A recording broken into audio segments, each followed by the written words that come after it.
El amanecer trajo un cielo pesado y plomizo, como si la ciudad supiera que en agosto aún llovía. El aire olía a café recién hecho de una panadería de la esquina, mezclado con el dulce aroma de churros calientes.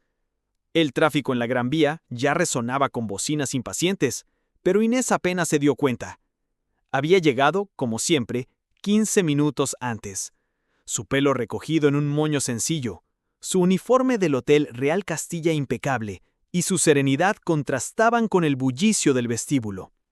El hotel, un rascacielos de cristal en el corazón de Madrid, despertaba a su propio ritmo. Los maleteros alineaban los carritos de equipaje, las recepcionistas practicaban sonrisas frente a los espejos, los gerentes apresurados daban órdenes por radio. Inés consultó la consola de conserjería. Reservas en restaurantes, entradas para el Museo del Prado, flores para cumpleaños, traslados de última hora. Nada la haría aparecer en la lista de agradecimientos de un huésped, pero si algo salía mal, sería la primera en oír las críticas.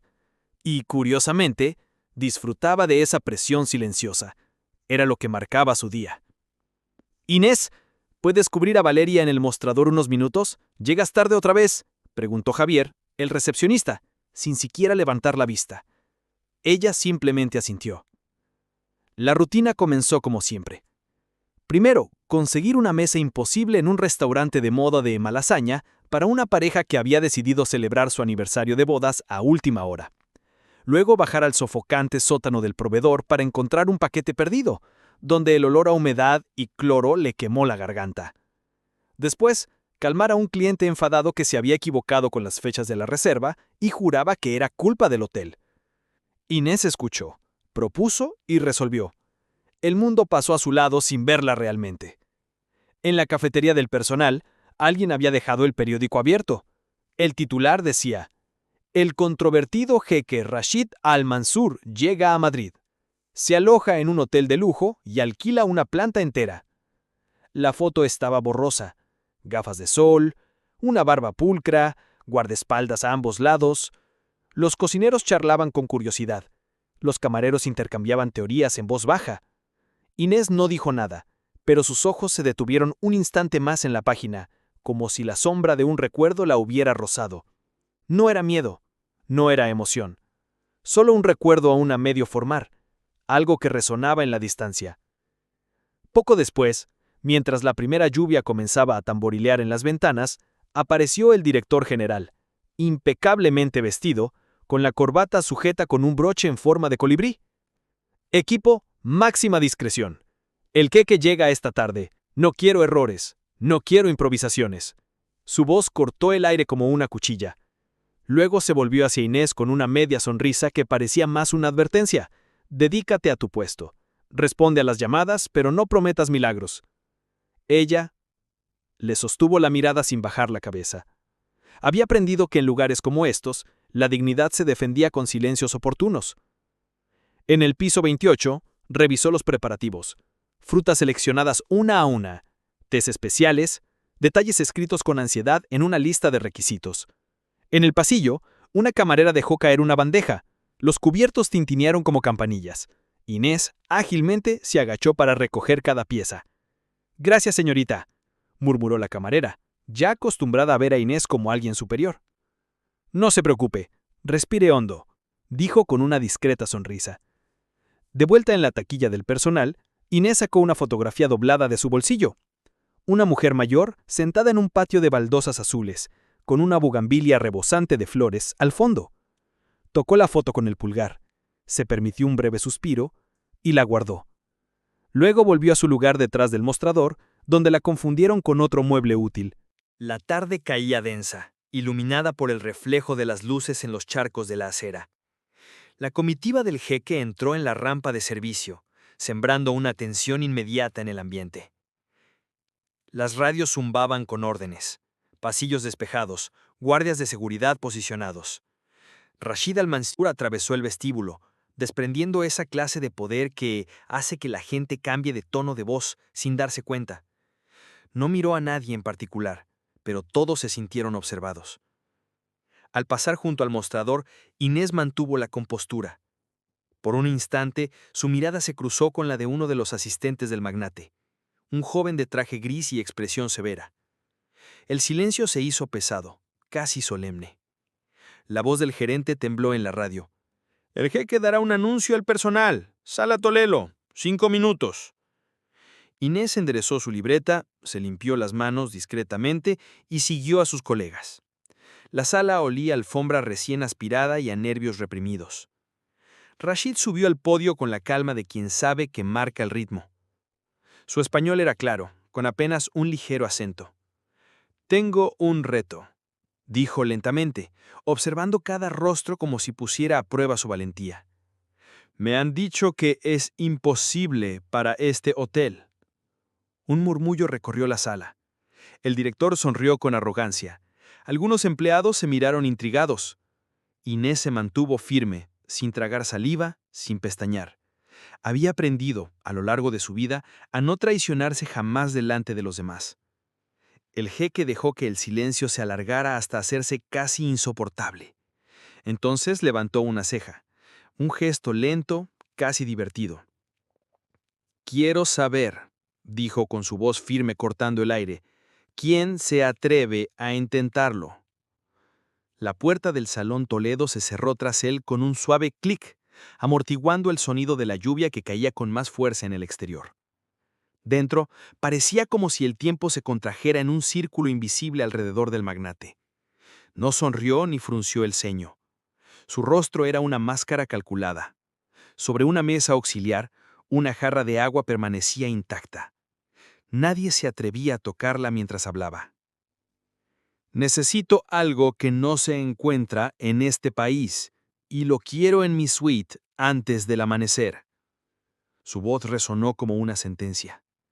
Un murmullo nervioso recorrió al personal. Algunos rieron con incredulidad, otros intercambiaron miradas que decían en silencio: «Esto es una locura». El director general se aclaró la garganta e intentó controlar la situación. «Con el debido respeto, señor Al-Mansur, nuestro equipo es excelente, pero lograr algo así...». El jeque levantó la mano con la indiferencia de quien espanta una mosca. «No me interesan las excusas. Quiero saber quién se atreve». Su asistente, vestido de gris, se acercó en silencio. Sacó un sobre negro de su bolsillo y lo colocó sobre el atril. Dentro había una tarjeta con letras doradas. Solo el jeque conocía el contenido. El murmullo se apagó. El aire se volvió denso, pesado. Nadie dio un paso al frente. Nadie quería arriesgarse a ser ridiculizado delante de todos, especialmente por este hombre cuya riqueza y arrogancia eran prácticamente leyenda urbana. Al fondo de la sala, Inés permaneció inmóvil, con las manos cruzadas sobre el estómago. No tenía motivos para intervenir, ninguna obligación, pero había algo en su tono, esa mezcla de desafío y desprecio que evocaba recuerdos incómodos. Profesores que no le creían, jefes que la ignoraban, clientes que solo recordaban su nombre para quejarse. El director ya estaba preparando un avergonzado «nadie se presenta», cuando de repente la voz de Inés rompió el silencio como un borrón y cuenta nueva. «Lo intentaré». Todos se giraron a la vez. Una risa ahogada resonó entre algunos de sus compañeros. Otros arquearon las cejas, como diciendo, «se ha vuelto loca». El director abrió la boca para detenerla, pero el jeque le hizo un gesto apenas perceptible con la cabeza, casi una reverencia. La autorizó a acercarse. Inés se dirigió con paso firme al atril. La asistente le entregó el sobre. Lo abrió lentamente, sintiendo el crujido del papel entre sus dedos. Leyó la frase dorada y levantó la vista. El jeque permaneció inmóvil, esperando. El mensaje era breve. Solo una línea. Una rosa negra natural, cortada hoy, cultivada en Kazajistán. La sala estalló en murmullos de incredulidad. «Eso es imposible», susurró alguien. «Ni siquiera existen en España», dijo otro. Inés dobló la tarjeta con calma, la guardó en el bolsillo de su uniforme y, sin cambiar de tono, respondió: «Mañana antes de las 6 estará en su suite, señor».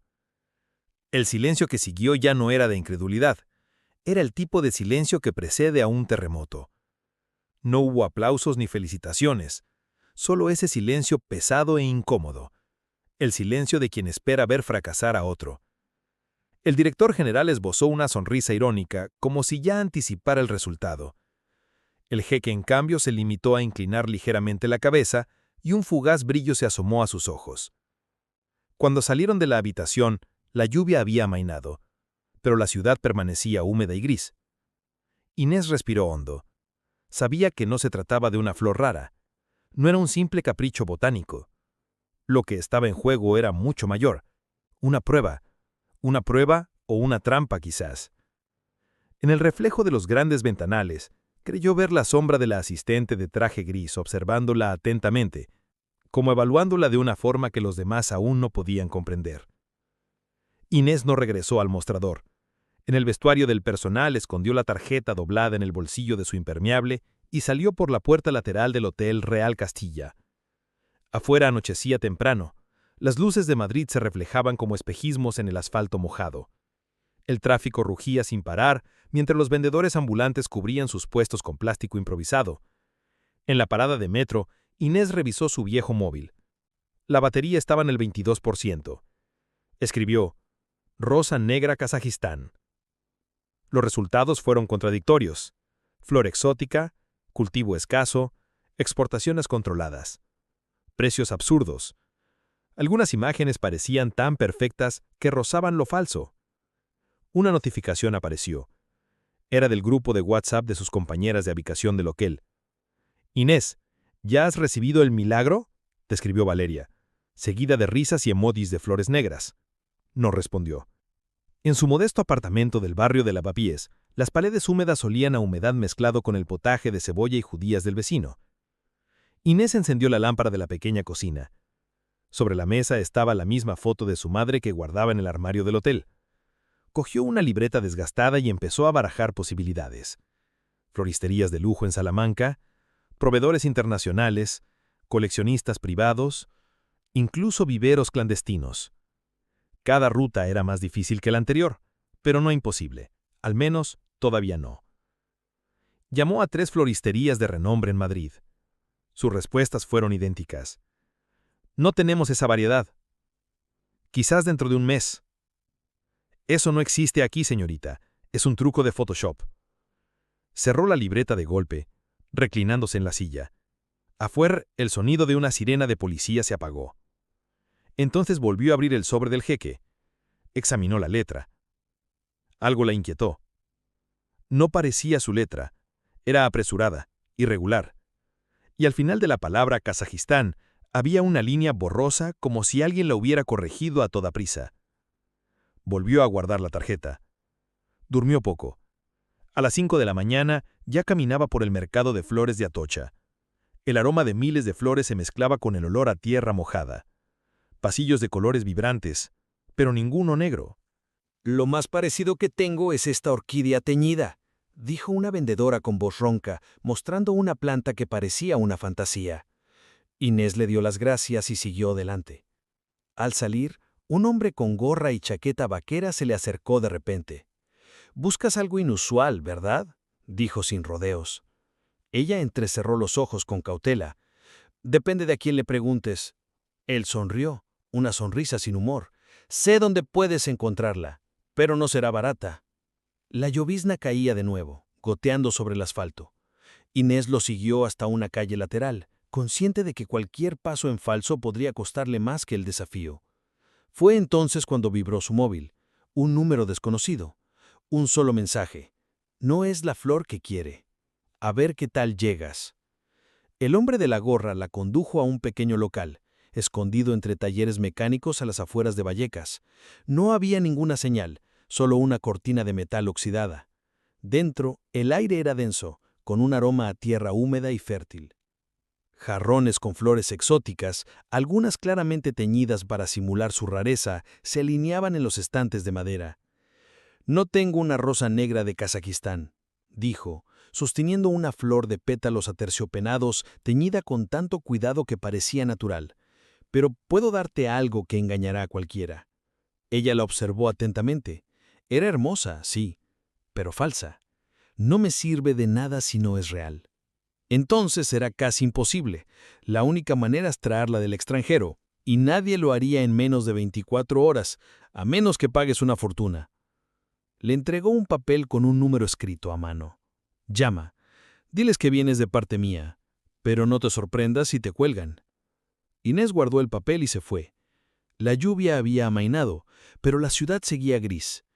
Al otro lado de la acera vio al asistente del jeque, el del traje gris. Fingiendo mirar su celular, sus pasos parecían seguir los de ella. Paró un taxi y, con el corazón acelerado, marcó el número. «¿Quién te dio este número?», respondió una voz seca en inglés. «Carlos, del mercado de flores. Busco una rosa negra de Kazajistán. La necesito hoy». Hubo un silencio tenso. Luego una risa breve y sin humor. «El doble, si es al-Masri». Y colgó antes de que ella pudiera contestar. El celular vibró de nuevo. Era Valeria, la recepcionista del hotel. «Inés, el jeque quiere saber si sigues en el desafío. Dijo que si no puedes, es mejor que te rindas ya para no hacer el ridículo». Las palabras la clavaron como alfileres. Inés apretó los labios, guardó el teléfono y siguió buscando. Pasó la tarde vagando por guarderías clandestinas, haciendo llamadas inútiles, siguiendo pistas falsas. Cada intento era un portazo en sus narices. Al anochecer, regresó al hotel, empapada, con el pelo pegado a la cara y las manos heladas. En el vestíbulo, los ojos se llenaban de sonrisas disimuladas. Algunos empleados ya empezaban a apostar sobre cuánto tardaría en rendirse. El director se acercó a ella con tono condescendiente. «Tranquila, Inés. Nadie esperaba que tuvieras éxito. El jeque hace esto solo por diversión. Quédate en tu puesto». Ella asintió, pero por dentro, el cansancio y la ira la quemaban como fuego. Más tarde subió al piso 28 con una bandeja para otra suite. Al pasar junto a la del jeque, oyó risas y tintineo de copas. La puerta estaba entreabierta. Dentro, la asistente de traje gris hablaba con el director del hotel. «La flor no importa», dijo el gerente. «Lo que importa es ver quién se derrumba primero». Antes de irse, se rió. «El conserje caerá antes del amanecer». Inés bajó las escaleras con el corazón acelerado. Ya no se trataba de recibir una flor. Esto era algo mucho más humillante. El reloj del vestíbulo marcaba las 23:47. Quedaban menos de 7 horas para entregar lo imposible. El amanecer madrileño era engañosamente silencioso, roto solo por una moto lejana o el eco de un camión de basura. Con los párpados pesados y los dedos entumecidos, Inés marcó el último número que tenía en un papel arrugado. «¿Puedo darte la rosa?», respondió una voz grave con acento extranjero. «Pero tendrás que venir en persona. Pago por adelantado. Y no preguntes de dónde es». Aceptó sin pensarlo. La dirección estaba en un polígono industrial, un lugar frío donde el asfalto parecía olvidado. El aire olía a óxido y humedad. Un hombre con una chaqueta oscura la esperaba con una pequeña caja. «Aquí está. Ten cuidado, es frágil». Al abrirla, Inés contuvo la respiración. La rosa era perfecta, negra como la tinta, con gotas de agua resbalando por los pétalos. Pagó con todo lo que tenía, incluso las monedas que había ahorrado para el alquiler. Regresó al hotel con la caja escondida bajo el abrigo. Eran las 5:38 am cuando subió al piso 28. Llamó a la puerta de la suite del jeque. El asistente, vestido de gris, arqueó una ceja. «¿La recibiste?». Asintió y le entregó la caja. El hombre la abrió, examinó la flor y esbozó una leve sonrisa. «Muy bien. Espere aquí». 10 minutos. 15. Finalmente, la puerta se abrió de nuevo. Esta vez era el gerente del hotel, sosteniendo la flor con una expresión de falsa compasión. «Inés, dijiste que esta rosa es inaceptable. Sospecha que no es de Kazajistán. Cree que está teñido». Lo levantó como quien presenta pruebas en un tribunal, y si no puede demostrar lo contrario, significa que ha fracasado. Lucía sintió que la habitación daba vueltas. En el pasillo, 2 camareras y un botones observaban la escena.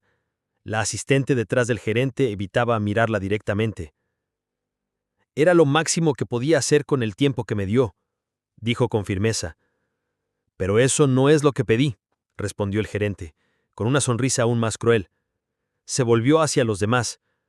«Les dije que no duraría. Ahora, por favor, regresa a tu puesto, Lucía, y deja los retos a quienes puedan superarlos. No hubo risas, pero el silencio dolió aún más.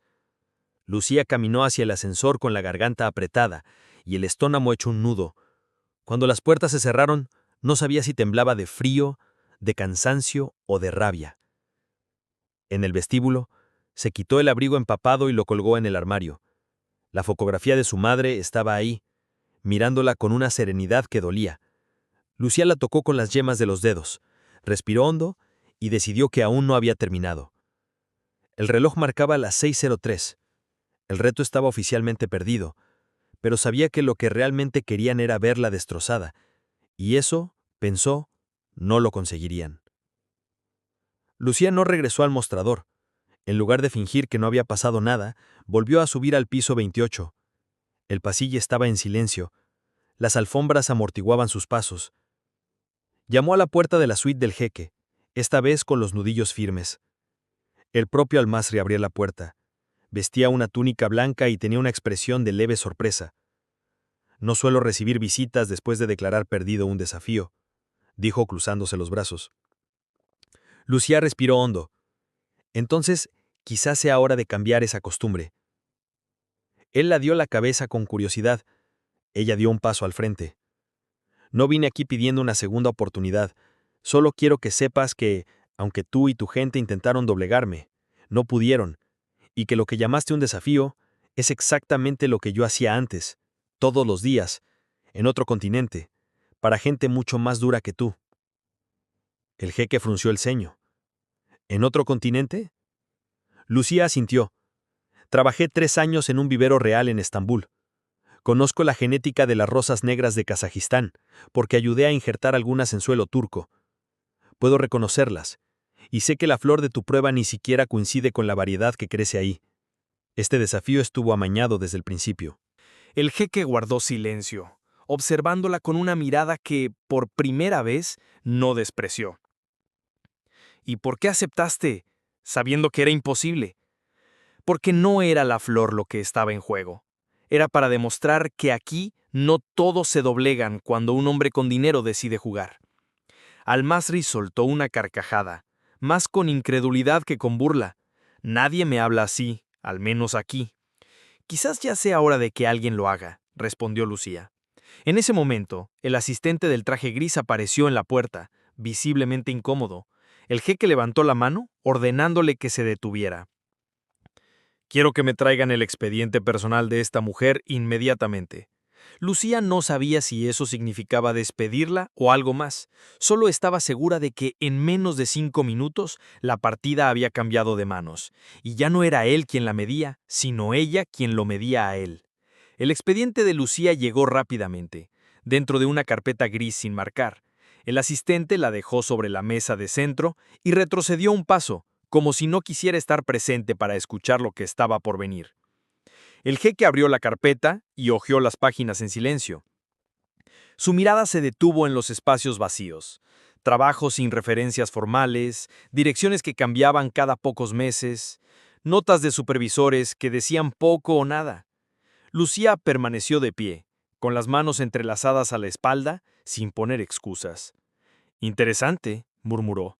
«Tantos lugares, tantas salidas, pero nunca por despido, siempre por decisión propia». Lucía asintió. «He aprendido que hay trabajos en los que solo existimos para ser ignorados, y no vine a esta ciudad para eso».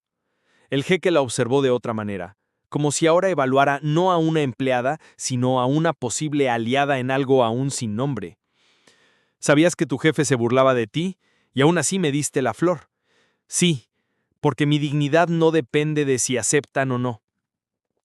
El silencio que siguió no fue hostil, sino denso. Afuera la lluvia golpeaba las ventanas, y el aroma a café recién hecho comenzaba a flotar desde la cocina de la suite. El jeque se levantó y se acercó a ella. «No era mi intención destruirte, aunque sé que lo parecía.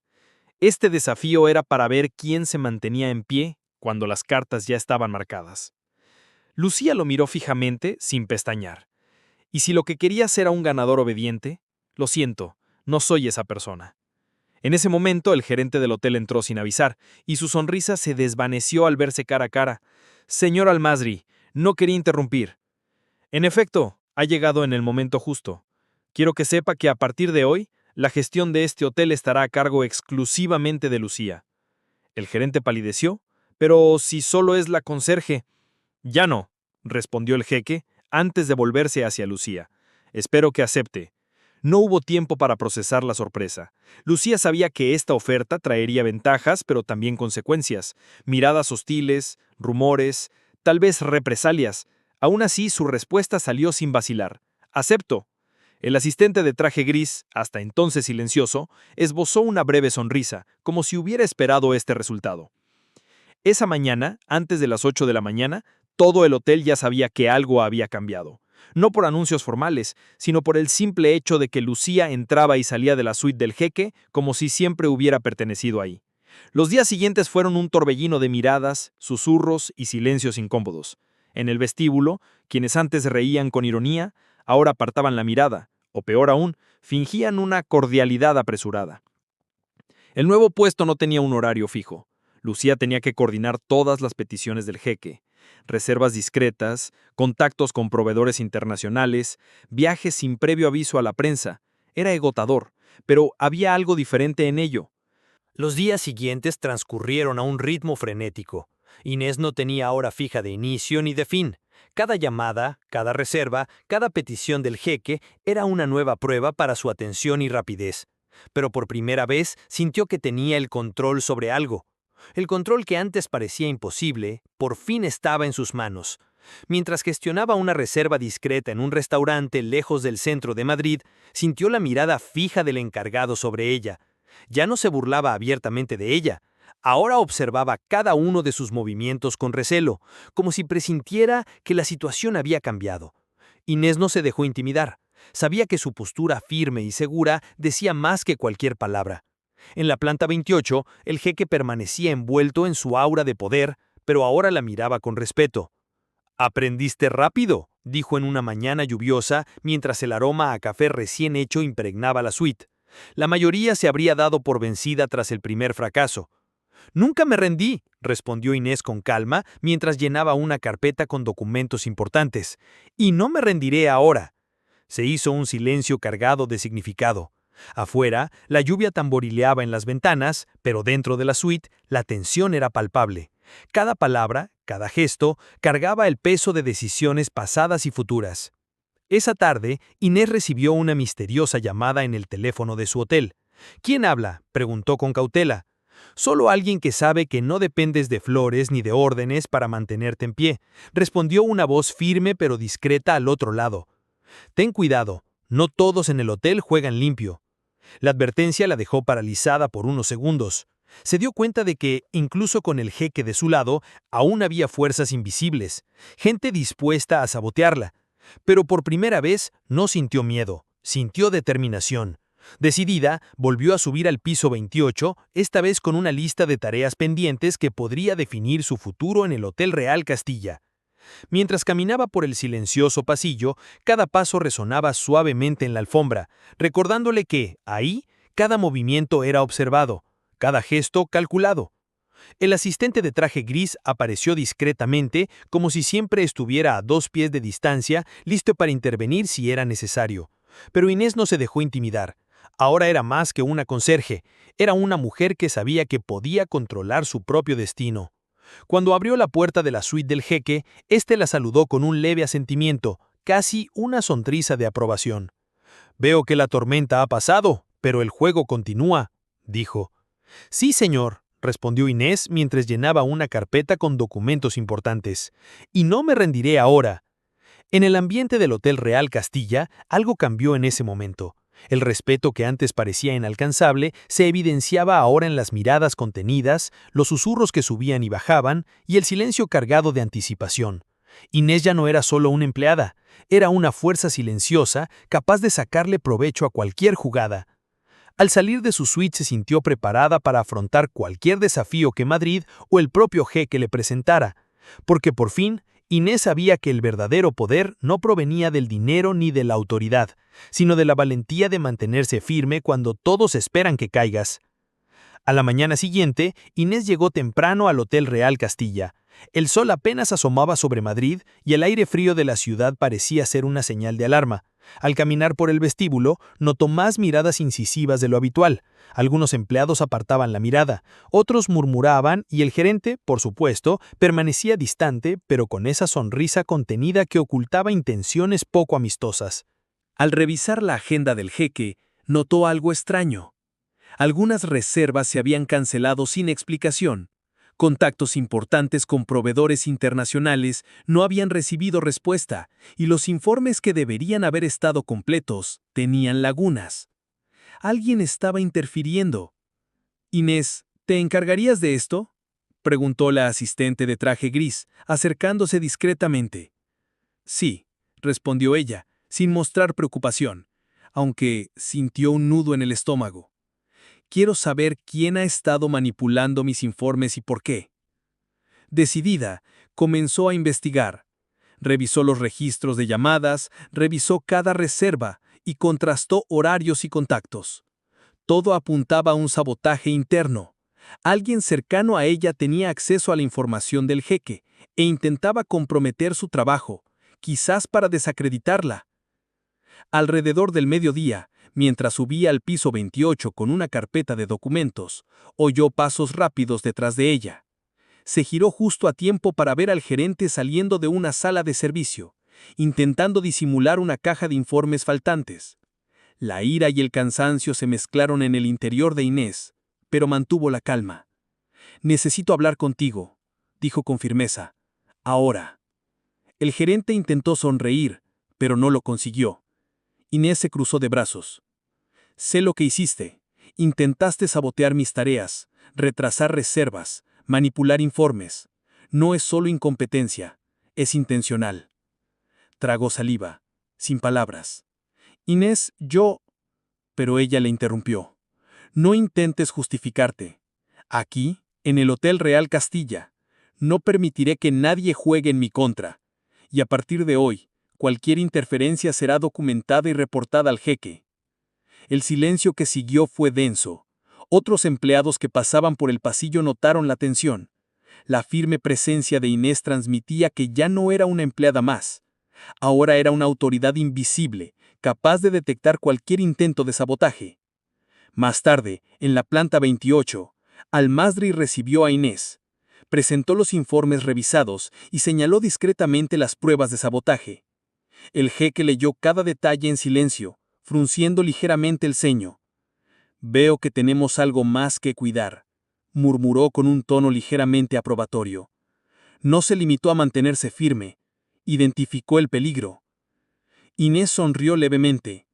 «Porque no se trata solo de seguir órdenes, señor. Se trata de asegurarse de que todo funcione, incluso cuando otros intentan interferir».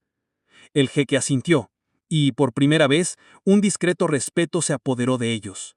Inés sabía que el desafío en el Hotel Real Castilla era interminable, pero ahora, frente al sabotaje interno, sentía que por fin tenía el control y que cualquier intento de derrocarla sería inútil. El día transcurría en el Hotel Real Castilla, pero para Inés, cada minuto era una batalla silenciosa. Ya había identificado a los saboteadores, el gerente y algunos empleados que parecían amigables, pero estaban más interesados en dañar su reputación ante el jeque. Al notar que un pequeño grupo se reunía cerca del vestíbulo, susurrando e intercambiando miradas nerviosas, Inés decidió actuar. Respiró hondo, se ajustó el abrigo y caminó hacia ellos con paso firme. El silencio reinó el instante.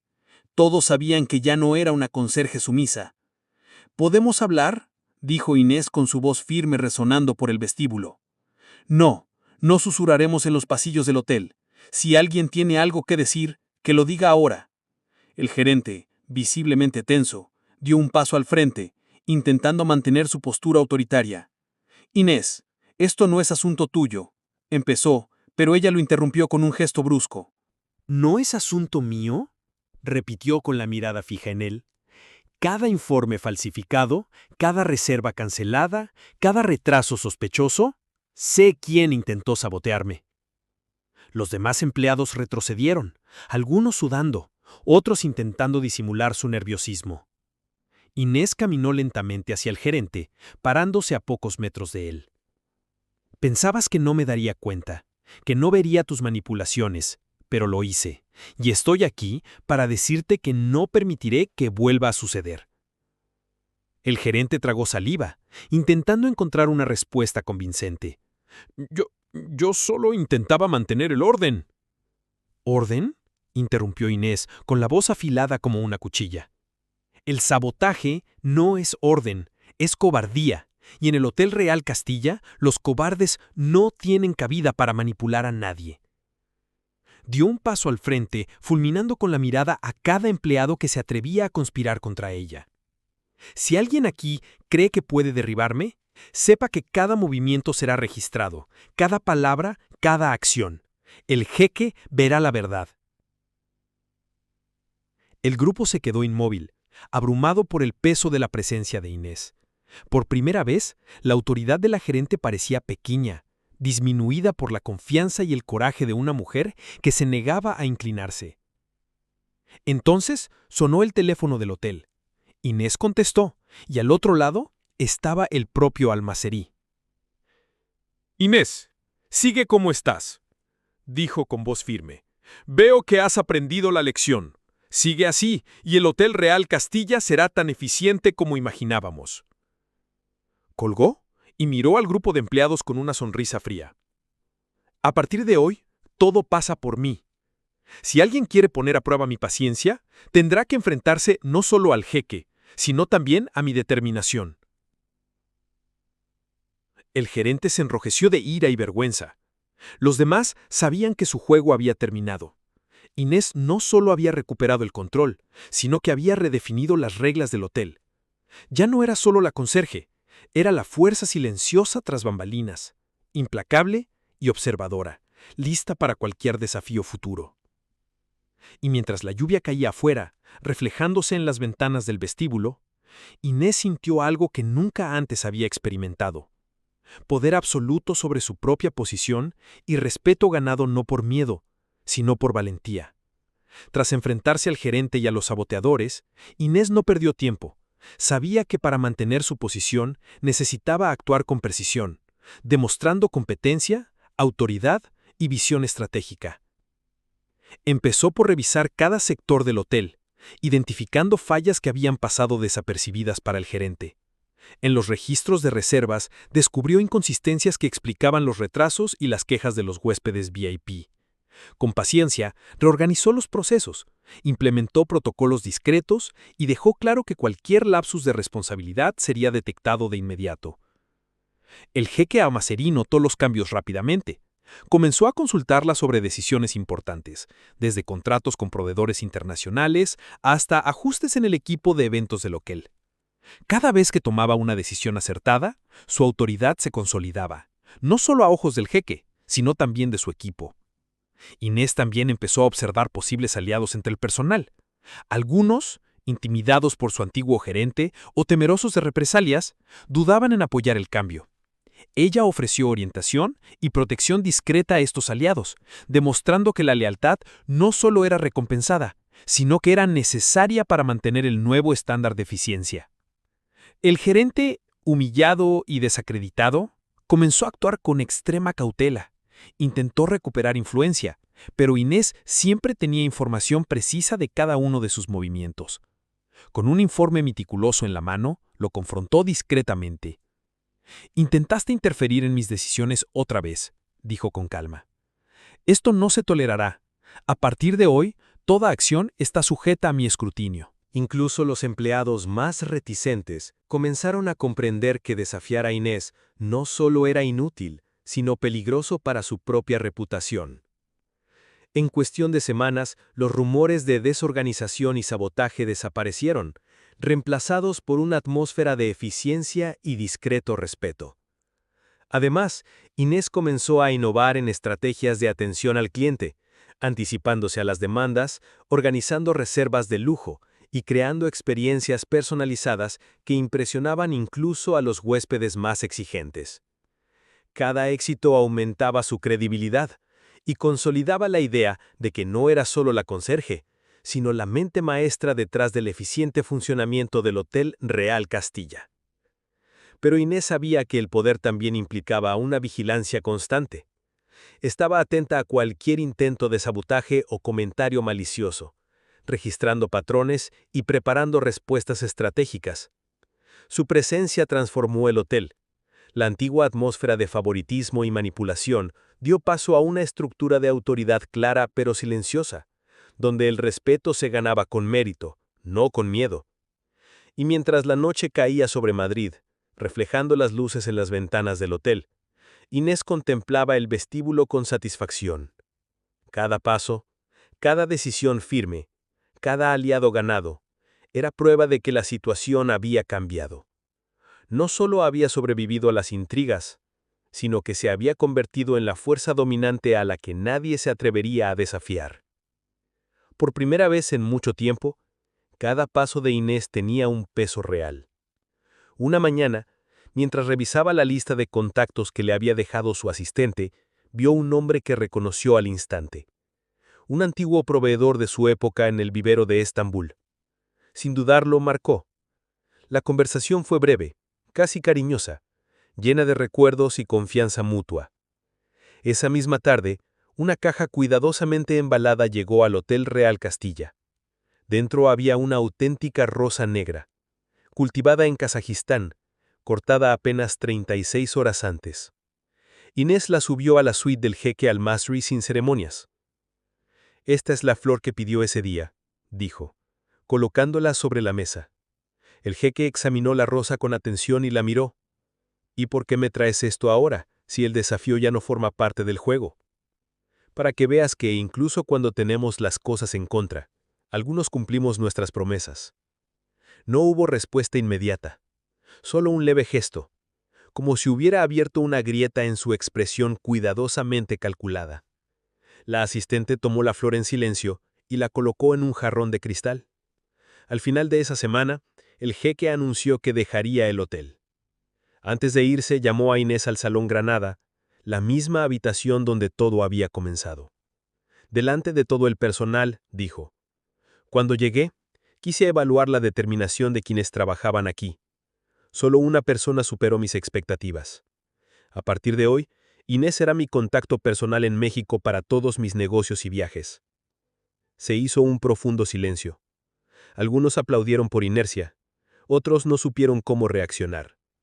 Inés no buscó la mirada de nadie, simplemente alzó la suya, sin una sonrisa, sin un gesto de triunfo. Esa noche, al llegar a su apartamento, colocó la fotografía de su madre junto a la ventana. Afuera Madrid brillaba con miles de luces.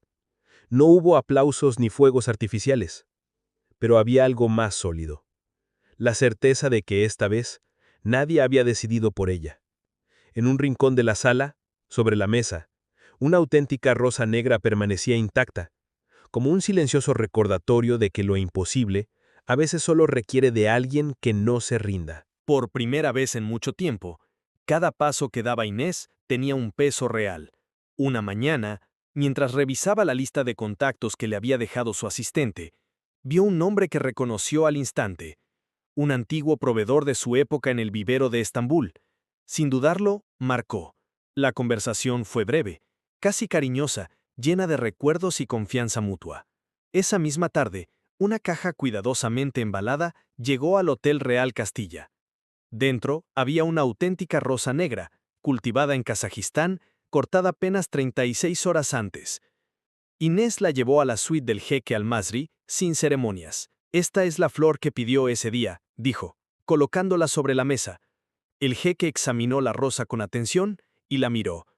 «¿Por qué me traes esto ahora si el desafío ya no forma parte del juego? Para que veas que, incluso cuando todo está en nuestra contra, algunos cumplimos nuestras promesas». No hubo respuesta inmediata. Un leve gesto, como si una grieta se hubiera abierto en su expresión cuidadosamente calculada. La asistente tomó la flor en silencio y la colocó en un jarrón de cristal. Al final de esa semana, el jeque anunció que dejaría el hotel. Antes de irse, llamó a Inés al Salón Granada, el mismo donde todo comenzó. Delante de todo el personal, dijo: «Cuando llegué, quise evaluar la determinación de quienes trabajaban aquí. Solo una persona superó mis expectativas. A partir de hoy, Inés será mi contacto personal en México para todos mis negocios y viajes. Se hizo un profundo silencio. Algunos aplaudieron por inercia, otros no supieron cómo reaccionar. Inés no juzgó la mirada de nadie, simplemente alzó la suya, sin una sonrisa, sin un gesto de triunfo. Esa noche, al llegar a su apartamento, colocó la fotografía de su madre junto a la ventana. Afuera, Madrid brillaba con miles de luces. No hubo aplausos, ni fuegos artificiales, pero sí algo más sólido. La certeza de que, esta vez, nadie había tomado la decisión por ella. En un rincón de la sala, sobre la mesa, una rosa negra auténtica permanecía intacta, un silencioso recordatorio de que lo imposible a veces solo requiere de alguien que se niega a rendirse. Si quieres seguir historias como la de Inés y descubrir cómo la valentía y la determinación pueden transformar destinos, sigue el canal y vive cada capítulo de este viaje.